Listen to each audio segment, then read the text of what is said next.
Assalamualaikum sahabat-sahabat yang dirahmati Allah. Hari ini saya akan menceritakan tentang krisis udara dan cuaca ekstrim yang melanda negeri kita.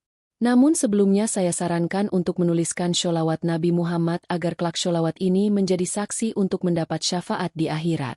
Like dan subscribe ke channel ini sangat membantu menyebarkan dakwah Islam dan menjadi amal jariah. Udara pagi itu terasa berbeda. Langit Jakarta tampak seperti lembaran abu yang menutup matahari. Jam menunjukkan pukul 6.30. Namun warna langit belum juga berubah terang. Di Jalan Sudirman, ribuan kendaraan masih memenuhi lajur, menebarkan asap tipis yang perlahan bercampur dengan kabut keabu-abuan.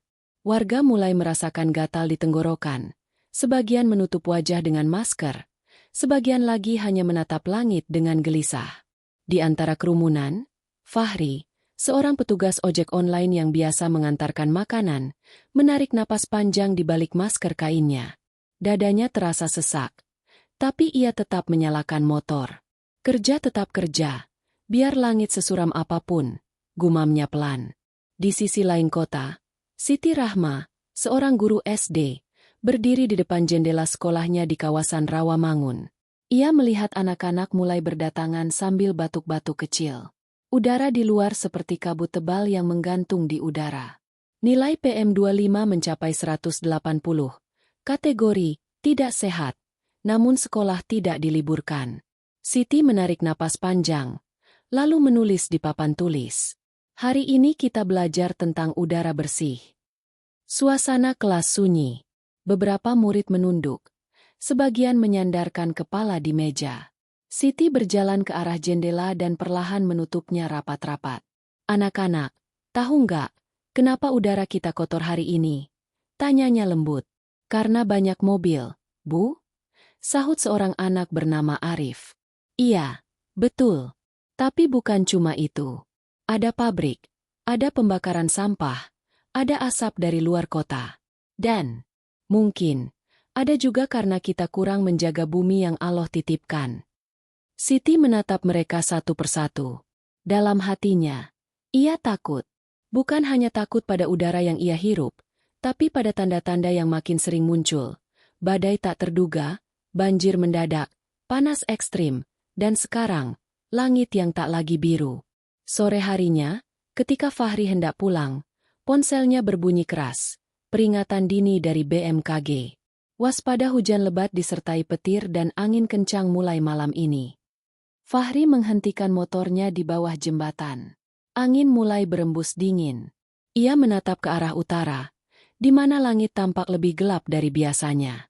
Aneh, baru sore tapi kayak mau kiamat, gumamnya. Ia ingat, beberapa hari lalu ada kabar tentang gelombang tinggi di pesisir utara. Temannya di Bekasi, Dimas, mengirim pesan kalau air laut mulai naik ke daratan. Namun orang-orang Jakarta tampaknya terlalu sibuk dengan polusi untuk memperhatikan apa yang terjadi di laut. Malam tiba lebih cepat dari biasanya. Awan hitam menggulung dari barat. Petir menyambar bertubi-tubi di langit Jakarta. Disusul hujan deras yang mengguyur seluruh kota. Siti Rahma menatap keluar jendela rumahnya. Air mulai merembes masuk dari sela pintu. Listrik padam. Ia meraba ponselnya, mencari sinyal untuk mengirim pesan ke murid-murid. Besok kita belajar di rumah ya. Nak, cuaca buruk. Jangan keluar. Tapi pesan itu tak terkirim. Jaringan hilang.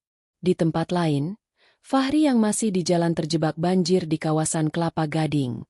Air naik sepinggang. Motor mati. Ia menepi ke trotoar bersama beberapa orang lain. Petir menyambar tiang listrik tak jauh dari sana, membuat mereka berteriak ketakutan. Mas, jangan deket-deket air. Listrik bisa nyetrum. Teriak seseorang. Iya, tapi kita mau kemana lagi? Jawab Fahri. Suaranya nyaris tak terdengar tertelan hujan. Sebuah suara adzan terdengar sayup-sayup dari masjid kecil di ujung jalan. Suara itu menggema di antara suara hujan dan petir. Seperti seruan yang menenangkan hati di tengah kekacauan. Fahri menutup matanya, menengadahkan wajah ke langit. Air hujan bercampur dengan air mata di pipinya. Ya Allah, lindungi keluarga kami, lindungi kota ini. Di langit yang kelabu, cahaya petir menyambar sekali lagi, menerangi wajah-wajah manusia yang menengadah dalam ketakutan. Sementara itu, di pesisir utara, di sebuah desa nelayan kecil bernama Karangsong, air laut mulai naik ke jalan utama. Anak-anak berlari sambil berteriak.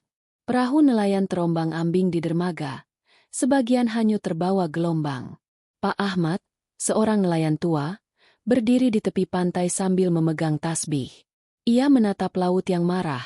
Suaranya gemetar. Sudah kubilang, laut bukan sekadar tempat mencari ikan. Laut itu hidup. Kalau kita serakah, Allah bisa ambil kembali. Istrinya menarik tangannya. Pak, ayo masuk. Air makin tinggi. Tapi Pak Ahmad tak beranjak.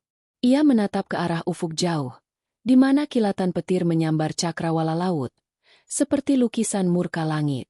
Malam itu, di seluruh Jakarta dan pesisir utara, suara sirine bercampur dengan doa. Beberapa tempat tergenang air, beberapa rumah roboh tertiup angin. Namun di antara ketakutan itu, manusia mulai saling membantu. Fahri ikut mengevakuasi seorang ibu dan anak kecil ke tempat yang lebih tinggi. Siti Rahma membuka pintu rumahnya untuk tetangga yang kebanjiran. Langit masih kelabu, tapi di hati mereka, ada secercah cahaya kecil, harapan dan kasih sayang yang tak padam. Hujan belum juga berhenti. Jam menunjukkan pukul 2 dini hari, namun suara petir masih memecah langit seperti drum perang. Air terus naik perlahan, merayap ke dalam rumah-rumah, menenggelamkan jalan, mobil, dan asa. Fahri berdiri di depan rumah kontrakannya yang sudah terendam hingga lutut. Ia baru saja membantu seorang ibu muda dan 2 anaknya mengungsi ke lantai 2 bangunan kosong di seberang jalan. Tubuhnya menggigil, pakaian basah kuyup, dan motor kesayangannya sudah tak kelihatan lagi di bawah air. Ia menatap ke arah langit yang gelap, hanya diselingi kilatan petir yang membelah awan. Ya Allah, ini bukan cuma hujan biasa. Ini peringatan. Gumamnya lirih. Suara tangisan anak kecil memecah malam. Fahri segera menyeberangi arus kecil yang deras menuju sumber suara. Di bawah atap seng yang nyaris roboh, ia menemukan seorang anak laki-laki berusia sekitar 6 tahun, sendirian, memeluk boneka lusuh. "Dek, kamu sendirian?" tanya Fahri dengan napas terengah. Anak itu mengangguk. Suaranya bergetar. "Ayah belum pulang. Mas, tadi katanya cuma beli nasi goreng, tapi belum balik." Fahri menelan ludah. Di tengah arus air yang semakin deras, kemungkinan menemukan sang ayah masih hidup mulai menipis. Tapi ia tak bisa membiarkan anak itu sendirian. "Ayo, ikut Mas ke tempat tinggi. Jangan takut, ya," katanya lembut sambil menggendong anak itu di pundaknya. Langkah demi langkah, ia menembus banjir yang makin deras. Setiap gerak seperti melawan ombak. Tubuhnya lelah, tapi hatinya menolak menyerah. Di sisi lain kota, Siti Rahma menyalakan lilin di ruang tamu rumahnya. Cahaya temara menari di dinding yang lembab. Di luar, suara gemuruh air tak henti terdengar. Ia membuka jendela sedikit, hanya untuk memastikan kondisi sekitar. Air sudah mencapai dada orang dewasa. Rumahnya memang lebih tinggi, tapi beberapa tetangga sudah panik mencari tempat aman. Tanpa pikir panjang, Siti membuka pintu. "Masuk, Bu. Ayo anak-anak sini." Satu persatu tetangganya datang membawa pakaian basah dan wajah pucat. Ada ibu hamil, anak kecil, dan seorang kakek yang gemetar kedinginan. Siti mengambil selimut dan teh hangat seadanya. Ia duduk di tengah mereka, mencoba tersenyum. "Sabar. Ya. Ini ujian. Mungkin Allah ingin kita lebih dekat lagi satu sama lain." Salah satu anak bertanya polos, "Bu, kenapa Allah kasih hujan terus?" Siti terdiam sejenak, menatap jendela. "Karena manusia sering lupa. Nak, kita sibuk mengejar dunia, sampai lupa bahwa bumi ini bukan milik kita. Allah cuma menitipkannya." Anak itu mengangguk perlahan, memeluk ibunya. Siti tersenyum kecil, tapi matanya basah. Sementara itu, di desa Karangsong, Pak Ahmad masih belum tidur. Ia bersama beberapa warga berusaha menyelamatkan perahu yang terombang-ambing di dermaga. Gelombang malam itu sangat tinggi. Air laut sudah masuk ke jalan utama desa. Cepat, tarik tali itu. Jangan biarkan perahu hanyut, teriak Pak Ahmad. Tangan-tangan mereka menarik tali dengan tenaga terakhir. Namun tiba-tiba ombak besar datang, menghantam perahu dan memecah tali tambatan. Satu perahu terbalik, menghantam dinding gudang ikan. Warga berteriak. Suara ombak seperti auman binatang buas. Pak Ahmad tersungkur di lumpur. Ia memandang laut yang bergolak, lalu menengadah. Ampuni kami, ya Allah. Kami lupa bersyukur atas nikmat MU. Air mata bercampur hujan di wajahnya. Kembali ke Jakarta. Fahri akhirnya tiba di lantai 2 bangunan kosong tempat beberapa orang berlindung. Di sana sudah ada 5 orang pengungsi lain, termasuk Siti Rahma yang baru saja datang setelah menolong tetangganya. Mereka saling menatap dalam kelelahan. Siti mengenali Fahri. Ternyata dia ojek langganannya yang sering mengantarkan pesanan ke sekolah. Mas Fahri. Bu Siti? Astagfirullah. Rumah ibu juga kena banjir. Iya, Mas. Tapi yang penting anak-anak selamat. Mereka duduk bersisian di lantai yang dingin. Hujan masih menetes dari atap bocor. Anak kecil yang tadi ditolong Fahri kini tidur di pangkuannya, memeluk boneka lusuh. Siti menatap wajah Fahri yang letih. Mas, kalau semua ini terus terjadi, apa kita bisa kuat? Fahri menarik napas panjang. Kita harus kuat, Bu. Karena kalau kita lemah, siapa yang jaga mereka? Ia menunjuk anak-anak yang tertidur di sudut ruangan. Hening sejenak. Lalu terdengar azan subuh dari jauh. Lirih tapi jelas. Suara itu seolah menembus hujan dan kegelapan. Fahri berdiri. Bu, saya mau wudu, walau cuma pakai air hujan. Siti tersenyum. Saya ikut, Mas.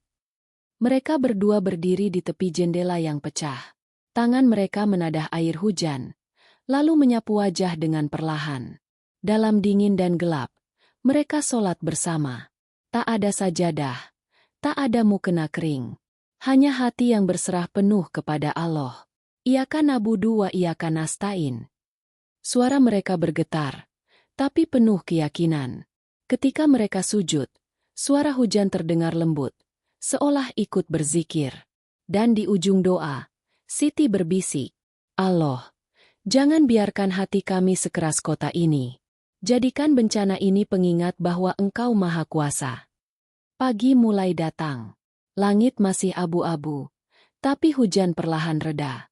Warga keluar dari tempat perlindungan, melihat kerusakan di mana-mana. Mobil terseret arus, pohon tumbang, rumah-rumah penuh lumpur. Fahri menatap sekitar, tubuhnya masih menggigil. Ia melihat seorang pria berjalan pelan di tepi jalan, wajahnya cemas. Pak, cari siapa? Tanya Fahri. Anak saya, umur 6 tahun, semalam saya keluar beli nasi goreng, tapi pas pulang, rumah udah kebanjiran. Fahri tertegun. Ia menatap anak kecil yang sedang duduk di pangkuan Siti. Namanya siapa, Pak? Raffi. Jawab pria itu. Anak kecil itu menoleh. Matanya membesar. Ayah. Pria itu berlari, memeluk anaknya erat-erat. Suara tangis dan tawa bercampur jadi satu. Siti menutup mulut, menahan air mata. Fahri tersenyum kecil. Dalam kelelahan dan luka, mereka masih diberi satu hal, harapan. Langit mulai memutih. Matahari berusaha menembus sisa kabut asap. Warga mulai membersihkan sisa-sisa banjir. Fahri mengambil sapu. Siti membagikan makanan. Di ujung jalan, anak-anak berlari kecil di antara genangan air. Fahri menatap langit. Allah masih sayang sama kita, Bu. Iya, Mas. Kadang kasih sayang itu datang lewat cobaan. 3 hari telah berlalu sejak malam panjang itu. Jakarta mulai menampakkan wajahnya kembali, meski penuh luka. Lumpur masih menempel di dinding rumah. Bau air kotor masih menyengat di udara. Namun matahari akhirnya muncul, hangat, lembut, seperti permintaan maaf dari langit. Fahri berdiri di depan rumah kontrakannya yang sudah kering sebagian. Ia menatap langit yang kini biru keprakan. Di jalanan, warga bahu-membahu membersihkan puing dan sampah. Ada yang menimba air, ada yang menyapu, dan ada pula yang sekadar saling memberi senyum semangat. Aneh ya, Bu, kata Fahri sambil membantu Siti Rahma yang sedang menjemur pakaian. Dulu kita sering ngeluh karena panas. Sekarang malah kangen lihat matahari. Siti tersenyum kecil. Wajahnya masih pucat tapi teduh. Begitulah manusia, Mas. Kadang baru sadar berharganya sesuatu ketika Allah mengambilnya sejenak. Ia menatap anak-anak yang sedang bermain di genangan kecil. Di antara tawa mereka, ada keteguhan yang sulit dijelaskan. Mereka baru saja melalui malam yang menakutkan. Tapi kini seolah tak ada trauma yang tersisa. Anak-anak memang punya cara ajaib untuk memulihkan luka. Di sekolah tempat Siti mengajar, beberapa dinding retak, tapi ruang kelas masih berdiri. Hari itu, ia mengadakan kelas sederhana di halaman sekolah. Murid-murid duduk di tikar, membawa buku lusuh dan wajah ceria. Udara pagi itu masih sedikit lembab, tapi langit cerah. Siti menulis di papan tulis darurat dari triplek. Pelajaran hari ini, hikmah di balik bencana. Anak-anak saling berpandangan, kemudian mengangkat tangan satu persatu. Bu, hikmahnya kita jadi lebih rajin berdoa, kata Arif. Hikmahnya kita nggak boleh buang sampah sembarangan, sahut yang lain. Dan hikmahnya, Allah sayang sama kita. Ya, Bu. Siti tersenyum, matanya berkaca-kaca. Iya, Nak. Kadang Allah menegur dengan lembut, kadang dengan keras. Tapi teguran itu tanda cinta. Karena Dia ingin kita kembali, sebelum terlambat. Ia menatap langit biru, lalu menunduk dalam-dalam. Dalam hatinya, ada rasa syukur yang sulit dilukiskan. Bencana itu telah menghancurkan banyak hal, tapi juga melahirkan sesuatu yang baru, kesadaran, empati, dan kebersamaan. Sementara itu, di pesisir utara, Pak Ahmad duduk di atas dermaga yang telah diperbaiki seadanya. Laut kini tenang.